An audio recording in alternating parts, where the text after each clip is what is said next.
Tras la Segunda Guerra Mundial, las diferencias entre las grandes superpotencias mundiales quedaron nítidamente reflejadas. Pese a ello, el mundo quedó dividido en dos bloques: los países aliados de Estados Unidos, defensores del capitalismo, y los países en la órbita de la URSS, bajo regímenes comunistas. La OTAN se fundó inicialmente en 1949 con los siguientes miembros: Estados Unidos, Reino Unido, Canadá, Francia, Italia, Bélgica, Países Bajos, Dinamarca, Noruega, Islandia, Portugal y Luxemburgo. Más tarde, en 1952, se sumaron Grecia y Turquía, y en 1954 Alemania Federal. A lo largo de los años se han unido otros países, entre ellos España en 1982. La OTAN es una consecuencia directa de la Segunda Guerra Mundial.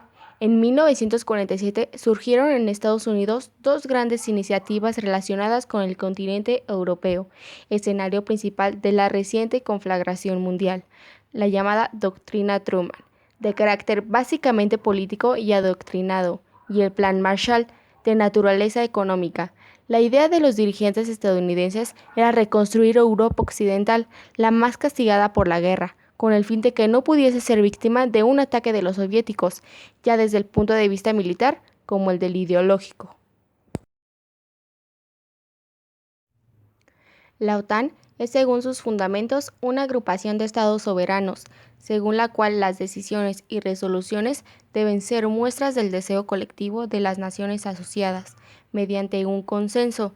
En la práctica, sin embargo, los deseos del aliado principal, los Estados Unidos, son los que suelen mover las iniciativas del resto de naciones, quienes siguen la política de Washington de forma más o menos general.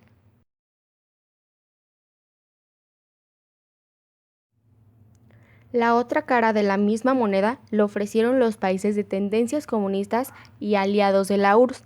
El Tratado de Varsovia de Amistad, Cooperación y Asistencia Mutua fue suscrito en la capital polaca en mayo de 1955. Sus miembros fundadores fueron Bulgaria, Checoslovaquia, Albania, Hungría, Polonia, República Democrática Alemana, Rumania y la Unión Soviética.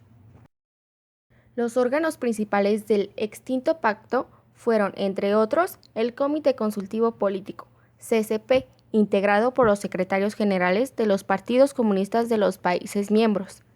La preeminencia que Moscú tenía en este pacto era incluso mayor que la que Washington tiene sobre sus aliados. En efecto, la URSS suministraba los 2/3 de los medios convencionales del pacto, la totalidad del armamento estratégico y, sobre todo, ostentaba la exclusividad radical de la fuerza nuclear.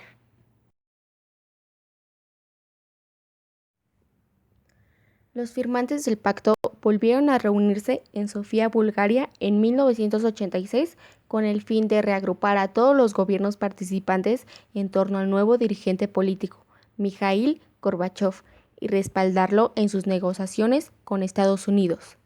El CCP, como máximo organismo del pacto, dio a conocer un comunicado por el cual se reiteraba las propuestas de Gorbachov al bloque occidental, documento titulado En pro de la eliminación de la amenaza nuclear y para un giro positivo de la situación en Europa y en el mundo.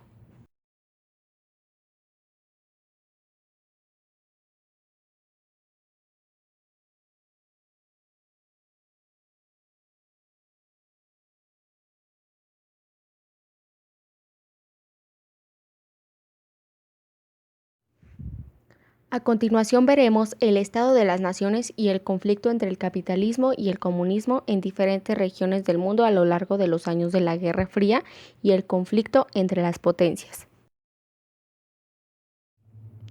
La expansión soviética en Europa Oriental y Central era visible tras la Guerra Mundial.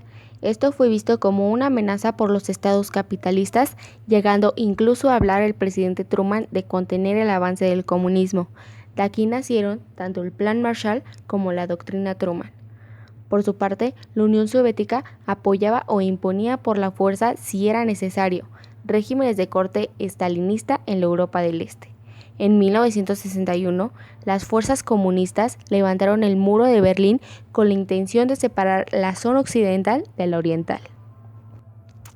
En 1949 se proclamó la República Popular China, que se mostró como aliada de la URSS.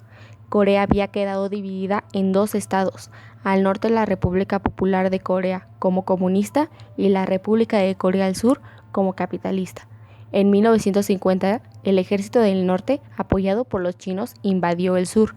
Estados Unidos acudió en apoyo del Estado de Corea del Sur, desencadenándose una guerra que finalizó en 1953 sin ningún resultado. Las fronteras volvieron a su lugar anterior y el antagonismo entre norte y sur permaneció. En Indochina, Francia tuvo que conceder la independencia a 4 estados: Laos, Camboya, Vietnam del Norte y Vietnam del Sur.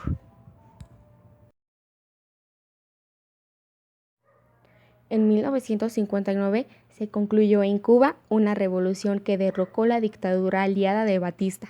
Al servicio por completo de los intereses de Estados Unidos, Fidel Castro se alzó con el poder, llevando a cabo una política de corte comunista y realizando pactos con la Unión Soviética. El gobierno americano vio esto como una gravísima amenaza. Era el primer gobierno comunista que se daba en el continente americano y además a muy pocos kilómetros de las costas estadounidenses. En 1961 trató de realizar una invasión que fracasó.